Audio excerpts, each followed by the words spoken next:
Welcome back to another FPL video ahead of Gameweek 22. This will be the final team selection. I'll be discussing a change in my transfer plans. The original idea was to buy Erling Haaland for Cameron Archer and captain the Norwegian, but now there is a change because he missed out in the FA Cup against Tottenham. He is close to a return, but he might get some minutes off the bench against Burnley, and that isn't enough for me to buy and captain him just yet. So I'll discuss the updates in my transfer plans. If this video gets to over 200 likes, there'll be a deadline stream on Tuesday and also a UCL Fantasy Matchday 7 first draft on the Monday. So be sure to keep on smashing the like button, subscribing as well if you're new to the channel. We're trying to get to 23k subscribers. There's a link to Drafthound in the description below. I'll be talking about it very soon when discussing my transfer plans. But without further ado, let's jump straight into this video.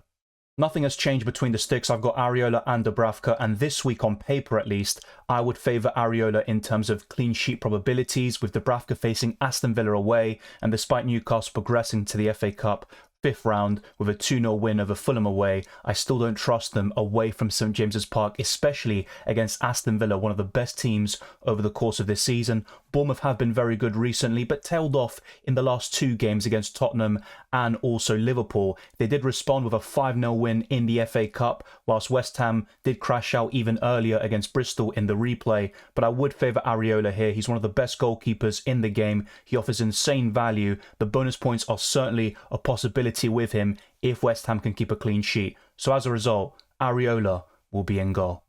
There has been a change, however, in the status of Trent Alexander-Arnold. He's now at 75% chance of playing. He went from orange flagged to yellow flagged, and just 1 or 2 weeks ago he was red flagged as he missed out in Game Week 21, but he's back. He should start here against Chelsea, and this video is recorded on the Sunday, but before Liverpool's match against Norwich in the FA Cup, and we'll see if Trent is in the squad. Jurgen Klopp was saying that hopefully Trent will be back, and with the game against Chelsea taking place 3 days afterwards, you would be very confident that Trent will be in the squad and potentially start in such a huge game. Trent is integral to the creativity that Liverpool have. He's the most creative player they have by far, and his crosses and set-piece delivery is second to none, you could argue, in the Premier League. The second defender I have is Pedro Porro, and with Maddison coming back, he will take free kicks off him, but Pedro Porro should still be on corners, and I still think he's a great option from open play. Now, Tottenham are one of the lowest in terms of XGC over the last 6 game weeks, but they also have some good fixtures coming up. The problem is they will blank in Game Week 26. It's very unlikely that the game against Chelsea will be rescheduled into Game Week 26.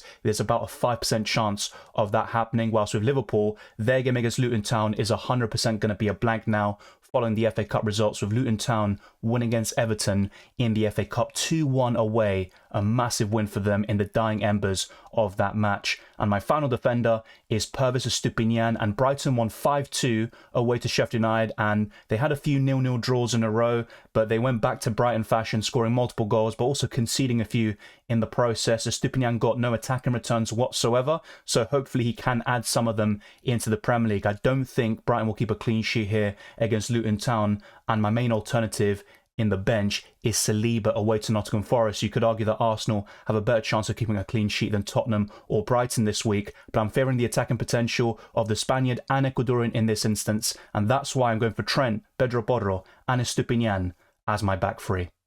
I covered this in the reaction stream towards the very end. We got the confirmation that Gabriel's second goal actually counted as his goal. So Saka got the assist, the official one, but guess what? The deadline was already locked, and the points can't be added retrospectively, so it doesnn't really matter FPL-wise. Saka still ended up blanking technically in FPL, but he did get the assist. That was very frustrating, especially for those that captained Saka and had Gabriel, not to mention the Solanke incident earlier this season and Solly March in the last campaign. I know some people might have experienced all 4 of those issues at the same time. I do feel for you, and that isn't even down to luck. It is also, I think, an error with the game and the rules. They should probably change that, but it is what it is. They're trying to not open up cans of worms. I understand it, but still, he should have gotten the assist, and that's pretty much final. I don't even know why they took the goal away from Gabriel in the first place, because the shot was going on target, and the rule does state if a shot is going on target, even if it's deflected afterwards, it will count as a goal for the player who takes the shot originally. But it is what it is.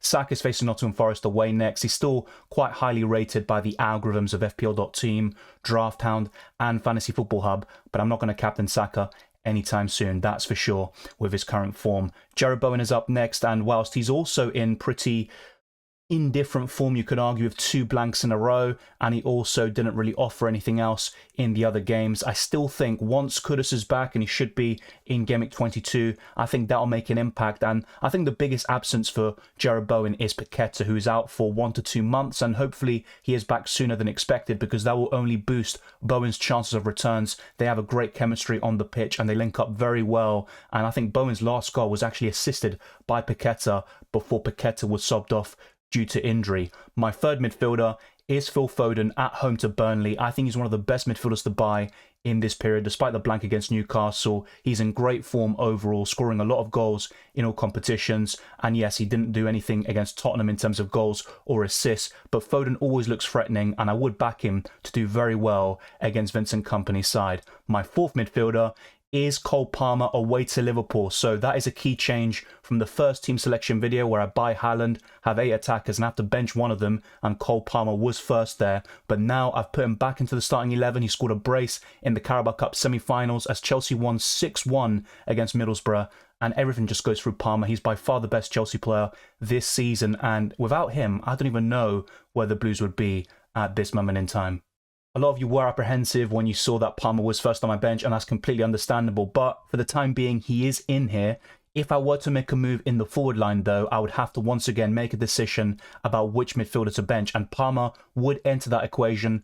Foden and Bowen for me are pretty much non-negotiables in the starting 11. I wouldn't bench them if I did end up keeping them in my squad. The final midfielder is Pascal Gross, and I'm starting to have some doubts about him, even though I just brought him in recently. He blanked in Game Week 21, never looked like scoring or assisting, and also in the FA Cup, Brighton scored 5 goals, and all Gross could muster was 1 key pass, and he didn't really do anything else playing in a deeper role. So I'm a bit concerned about this, and if Liverpool get a double in Game Week 25, and despite blanking in Game Week 26, I'd be very tempted to do Gross to Diogo Jota. The only issue with that is that by doing so, I wouldn't have enough funds to do Cameron Archer to Erling Haaland now or in Game Week 23 and beyond. So that's one of the key reasons why I bought Pascal Gross in the first place, not to mention the great fixture run Brighton have up until Game Week 28 and no blank in Game Week 26 like Liverpool do or Tottenham at this moment in time. So for me, Pascal Gross is in here for now, but if I were to make a midfielder change, I think Gross is the first one on the chopping block. These 2 forwards remain unscathed, starting with Ollie Watkins at home to Newcastle. If you're looking to go beyond the Man City players for the captaincy this week with Foden, De Bruyne, or possibly some of you risking it with Erling Haaland, then I think Watkins is one of the best alternatives on paper, facing a Newcastle side with the worst expected goals conceded over the last 6 game weeks in the Premier League. But the problem with that is Ollie Watkins isn't in great form with only 1 goal in his last 8 matches, I believe, and that isn't good. Aston Villa drew against Chelsea 0-0 in the FA Cup, and that means they'll have a replay, and we were going to have confirmation of 1 fixture being confirmed for Game Week 29, but now we have to wait just before the Game Week 24 deadline. So West Ham versus Aston Villa or Arsenal versus Chelsea will take place in Game Week 29, and it all depends on the results we get in the FA Cup replay between Aston Villa and Chelsea. So if Chelsea win, Arsenal versus Chelsea will become a blank in Game Week 29. If Aston Villa progress, West Ham versus Aston Villa will become a blank instead. So that's definitely something to monitor. And my final forward is Solanke, who scored and assisted in the first half against Swansea in that 5-0 victory and also picked up a yellow card.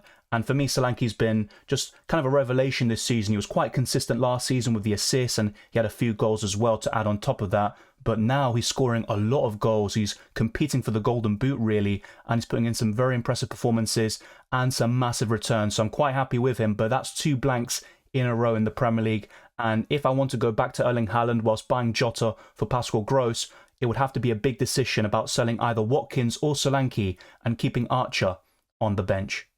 Let's now take a look at my bench, starting with Dubravka there. I'm quite happy to bench him against Aston Villa away. I've also got Saliba away to Nottingham Forest, and I think he could do something, but in terms of my prediction for the game, I would expect Nottingham Forest to score, and as a result, you're probably relying on an attacking return from Saliba, and that's not something he does every single day. So Saliba is first on my bench for now. I'm quite happy to go for the back line over him, and even all the midfielders and forwards, to be fair. So I think Saliba will sit on my bench, And of course, in my initial team selection video, he was second there, with Palmer being first on the bench. Archer and Lascelles complete second and third spots. And even if Lascelles did start against Aston Villa, I don't expect any returns whatsoever. And I don't think Lascelles will be starting any games anytime soon. So I think the bench speaks for itself. Saliba's the only contentious point at this moment in time. And now all that needs to be discussed is the captaincy. And I'm currently going for Phil Foden with Watkins as my vice. But I'm not a big fan of the options this week. If I were to bring in a Richarlison or a Diogo Jota,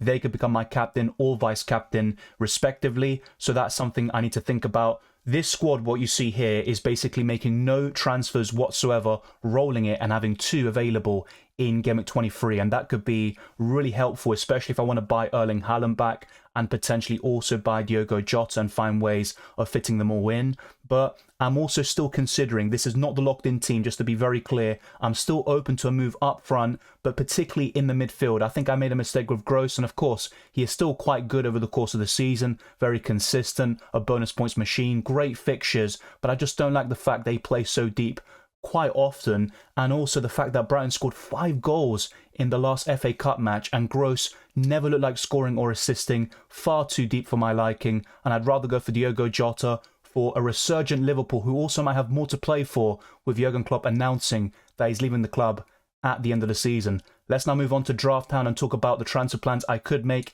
in the midfield and forward line.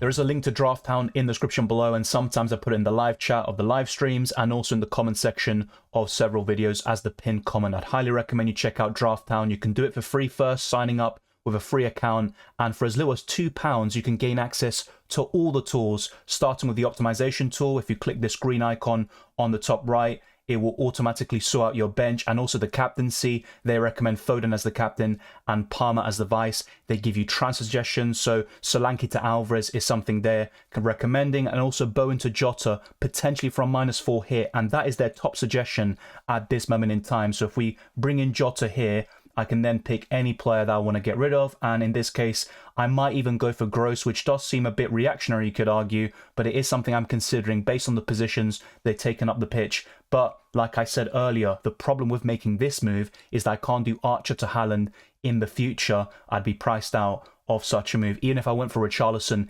instead of Jota. So it's something to think about. Liverpool versus Luton Town is very likely to be brought forward to Game Week 25, thus forming a double game week. And if that's the case, I think 2 or 3 Liverpool players will be almost a certainty and almost essential. And not only that, Jota will be one of the best options for sure, definitively, especially if Salah is still injured. He's going to be missing 3 to 4 weeks, according to his agent. So let's make that move, bring in Jota for Pascal Gross. It's something I'm considering. And with this transfer, Drafthound are recommending a change, and that is Jota to become the new vice-captain. And to be fair, there is a case to be made for Jota to take the armband off Phil Foden as well. Now, I'm not saying I'm definitely buying in Jota or Richarlison. They're the 2 most likely to come in the midfield. They also blank in Game Week 26. But what I like about Liverpool is the fact that right now, they're top of the league. They're scoring the most goals. Jota can get returns off the bench and in limited minutes. But he also will get more minutes in general with Salah out of the team due to injury and also due to AFCON. So I think Jota is still a worthwhile purchase, especially if Liverpool have that double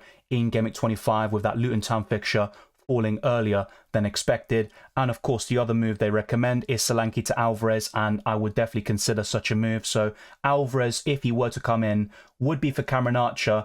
And let's say, for example, I don't go for the Jota move. I think Alvarez could be a nice 1-week punt, and then I can move Alvarez onto Haaland in Game Week 23 or 24. The problem with that, though, is that I'd still need to bench one of these players on screen. Whether I bring in Jota or not, it doesn't matter. It could be Gross falling to the bench or Cole Palmer. And that's one of my main issues with making that Archer to Alvarez and then eventually Haaland move. That's something to definitely think about. Let me know your thoughts down in the comment section below. And once again, we'll optimize the team. They're recommending to bench Trent Alexander-Arnold in this instance. And then if we go to the player rankings, probably the best tool that Drafthound have to offer. They have the chance of scoring, expected points, everything you want to know. And right now what you see is expected points over the next game week, but you can also do it over the next 3. And Palmer is now top. The last time I showed you this in the live stream, it was Phil Foden in first place. So they do update it quite regularly, but they're still quite consistent with the general rankings. But there are obviously fine margins between first, second, third, and also the positions below. Then we look at fixture analysis. There's the chance of a clean sheet. So this is ranking the defenders. And right now, Man City are top by some distance. Then you've got chance of scoring 2+ goals, and Liverpool are second in both attack and defence, despite blanking in Game Week 26. That goes to show how many good Liverpool options there are in the attack, the defence, the midfield. Even the goalkeeper is one of the best options in the game. There's also the player comparison tool. It shows you the popular comparisons people are making, but you can also create your own very easily. So be sure to check out Drafthound with the link in the description below. For as little as £2, you gain access to all of these features. And even with just the free account, you can actually see every single predicted lineup. The only difference is that you don't see the expected minutes. So be sure to check out the link in the description below. I'd highly recommend it. It also enhances your enjoyment of FPL, at least in my case, and it can help you with some of your decisions with the captaincy, also the benchings, and the players to bring in. Let's now move on to fpl.team and look ahead to my potential team in Game Week 23. If I end up rolling the transfer in Game Week 22, I would have 2 free transfers in the following week naturally, with Dubravka in goal at home to Luton Town, Borro, Estupiñán and Alexander-Arnold as the back 3, Palmer, Foden, Gross and Bowen as the midfield 4, with Haaland, Watkins and Solanke up front. So Haaland would come in for Cameron Archer for free, and I would have 0.4 million left in the bank. The bench would also be quite strong with Areola, Saka, Saliba and Lascelles. Irrespective of Saka's poor form with 1 goal and 1 assist in his last 7 games across all competitions, it's still difficult to bench a player of that quality, despite him also facing Liverpool, who are the best team in the Premier League right now. And the captaincy would go with Erling Haaland, but this is all with the assumption that Haaland will be ready to start in Game Week 23, and this may change like it did with my initial team selection video, of course. And if I wanted to make an additional transfer, it could possibly be in the midfield, and it could be Saka making way for Diogo Jota. I could also do that move this week, but the problem with that is that I do back Saka to be quite good against Nottingham Forest despite his poor form, and I think Arsenal are still the favourites to win that game. But especially if Liverpool get a double game week in 25, it could be a transfer I make in either Game Week 22 or 23, and that's Jota in for Saka, and I'd obviously start Jota. The problem is, who do I bench? Potentially I'd go for Gross dropping down, but I'm not a big fan of that, and the same goes for any single player I bring in this sort of scenario. Let me know your thoughts down in the comment section below. Would you bring in Jota for Gross or Saka this week? Would you delay that to Game Week 23? And what do you think of my transfer plans and my squad overall? And let me know your situations in the comment section down below.